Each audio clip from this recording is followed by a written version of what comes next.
Mau padha-padha ketemu pangeran. Kowe rido jeng dhuwit swidak juta ilang. Rido Gusti wong kula pancen demi jenengan tak nggo haji. Gampang. Ngene ngomah jakno dik 40 juta jek di karangan sing senilai 200 juta. Tapi nak misalnya sing tukang klinik servis tak kok kowe rido sak urip-urip tak gawe melarat. Mangan omahe kowe kerja klinik. Iku sekali dijawab, kula rido Gusti niku kersane jenengan. Iku mlebune swarga. Iku sak luwih dhisik timbang para wong haji, bahkan timbang para wali. Karena lebih berat dengan keadaan begitu dekne ridho ning kegiri Allah luwih napa? Berat. Kula nu sering sedekah 10.000, 20.000 teng tiyang. Tapi kula nu mboten nate ngrasa berat. Tetep berat sing nampa. Orang yang ditakdir bisa makan nunggu dikasih orang tentu lebih berat ketimbang kita kehilangan 20.000 duwe duit hidup 100.000. Kowe duwe hidup 100.000 kehilangan 20.000 ora ijek 20. Tapi kayak apa nasibnya para janda, para orang miskin sing isane mangan ngenteni dikei uang. Itu lebih apa? Jadi ini Islam ya. Islam itu hanya mengkagumi ibadah. Tapi bentuk ibadah ora usah mbok dewak-dewakno. PPK kaji dewak-dewakno kaji. PPP ngalim dewak-dewakno. Mulane kula dadi wong alim tugas kula hanya menyebarkan ini, menyebarkan semua bentuk napa? Ibadah. Ini perlu kula aturaken karena yang bisa melepaskan setan itu mazhab-mazhab kayak ngeten. Paham nggih mazhab-mazhab kayak ngeten iki itu yang bisa melemahkan apa? Setan. Karena setan tidak punya celah. Artinya tidak punya celah wong melarat nak nganggo syariat niki iso bangga mbek pangeran, iso ridho mbek pangeran. Wong sugih nganggo syariat iki iso bangga mbek napa? Pangeran. Jadi partai politik juga bangga, jadi caleg ya bangga, bahkan saat gagal pun bangga nak ngono. Ya karena itu tadi inti perlawanan kepada setan itu adalah ridho mbek qadare napa? Allah. Lalu kula nu eling. Pas mau ke Jeddah itu di bandara-bandara itu kan mesti tiang butuh teng Thailand. Itu kan nak teng Thailand bandara itu saking sterilnya kan tiap ada satu orang uyah langsung dibersihin. Tiap ana wong buang air besar langsung napa? Dibersihin. Kula nu nangis kula ya Allah. Andai kan saya ditakdir begitu, apa tetap ridho dengan jenengan? Lane kanjeng Nabi nate dawuh, sing disiki para nabi mlebu swarga iku abdun mamlukun, seorang budak sing dimiliki. Wong sing miliki awake dhewe ora iso. Ndak mudah. Hidup ditakdir dadi buruhe wong itu ndak mudah. Wong awake dhewe ra duwe. Esuk-esuk kudu ngelu gara-gara buruhe wong tetap harus berangkat. Sandale dhewe atau ditotok gara-gara buru wong kudu nata sandal buka pintu. Mobil ra melok duwe, dhuwit ra melok duwe. Lho bedina kok tukang buka napa? Pintu. Hanya takdire dadi asis.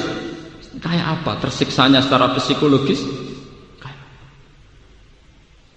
Jadi perlu kula utarakan.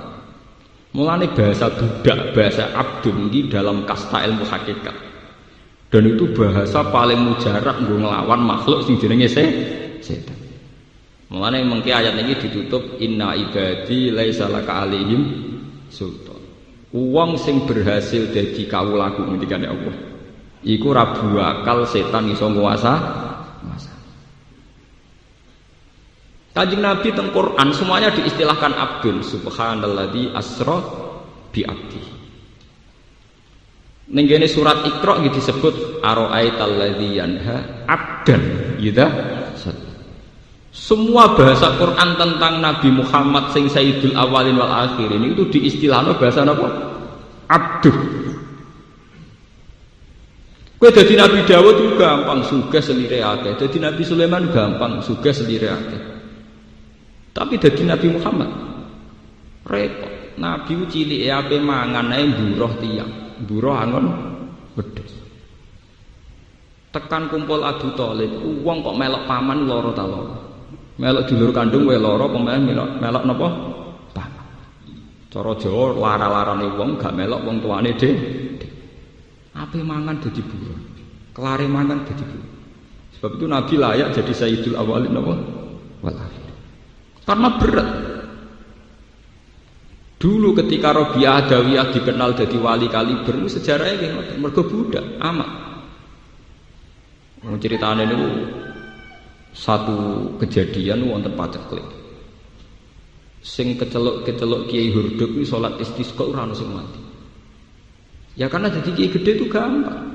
Artinya untuk ridho sama Allah itu gampang. Tapi Rabi Adawiyah hanya seorang budak, diatur mbek majikane. Budak misalnya kepengen tuku bakso ora iso metu, kepengen delok sinetron ora iso ngatur awake dhewe. Lha wong kepengen ngising dialang-alangi larane ra karuan. Tapi gara-gara dene budak misalnya kepengen jeding dikongkon majikane kudu muni gesek. Ngempet. Kayak apa sakitnya setiap detik setiap. Tapi itu tidak mengurangi keasikan dia dengan Allah. Tiap dalu dia melantunkan lagu-lagu nyanyian isek mbek pangeran. Nyaman gitu. Tiap malam melantunkan lagu-lagu sing nunjukno ridho be Allah, isek be Allah. Akhirnya dia malam-malam keluar teng lapangan salat. Iku langsung udan. Ana sing menang. Bareng menangi diintip jebule wong iku budak sing manggon nang omahe tuan iki. Akhirnya majikan itu ngerti nak wong itu sing dihormati banyak orang dan memang perilakunya baik terus dimerdekakan. Terus dia menjadi sufi terbesar dalam sejarah. Ini sinten Rabi' sinten ada. Itu ya jalurnya lewat Ahmad, lewat Abdul. Lewat apa? Wonten malih cerita Uwais Al-Qarni. Uwais Al-Qarni itu hanya seorang ra'il ghanam, wong sing tukang ngangon apa? Wong tukang ngan wedhus. Tapi Kanjeng Nabi zaman sugeng sering ngendikan khairul qurun Uwais napa? Ini kalau cerita masih dalam konteks perlawanan terhadap setan, ben sampean ngerti. Dan saya adil, artinya kula misalnya bela melarat itu adil. Wong kula ya rapati melarat, ya tau melarat jadi sempurna. Kula niku ya tau melarat banget. Ya saiki rapati napa? Melarat. Tapi itu tidak masalah. Zaman melarat ya aku kawulane Allah, zaman rapati melarat ya kawulane Allah. Sampai sampean ya aku kawulane Allah. Atek sampean mencoba pakai status di luar itu mesti kecelakaan. Orang kok mungkin kecelakaan, pasti kecelakaan. Ya kayak fenomena yang terjadi sekarang, misalnya gara-gara ada sistem organisasi, orang pakai kasta. Misalnya saya ini pengurus NU ranting, atau Muhammadiyah ranting, atau partai ranting. Itu kan orang-orang soleh.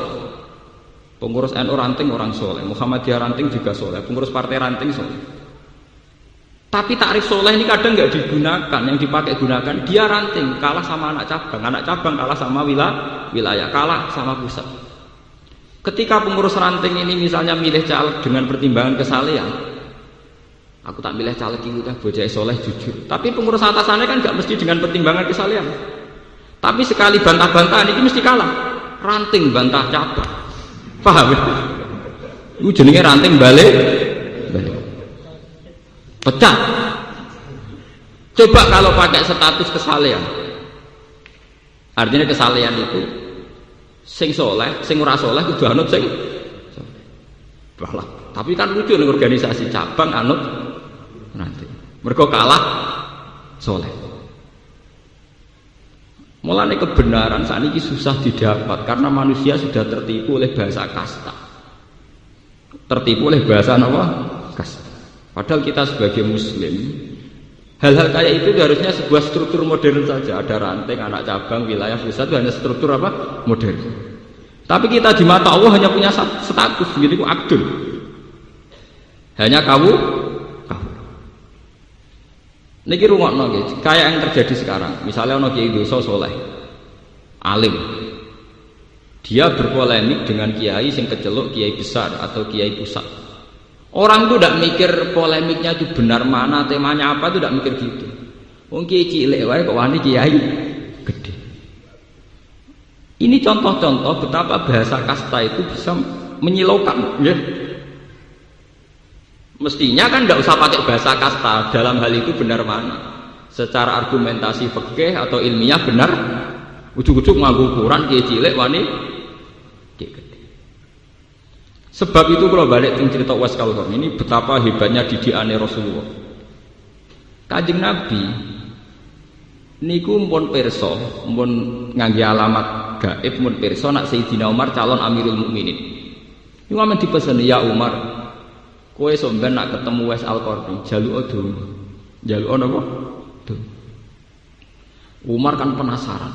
Ana wong sing sampai aku kon njaluk. Nabi zaman sugeng sering muji napa khairul qurun Uwais napa? Al-Qarni.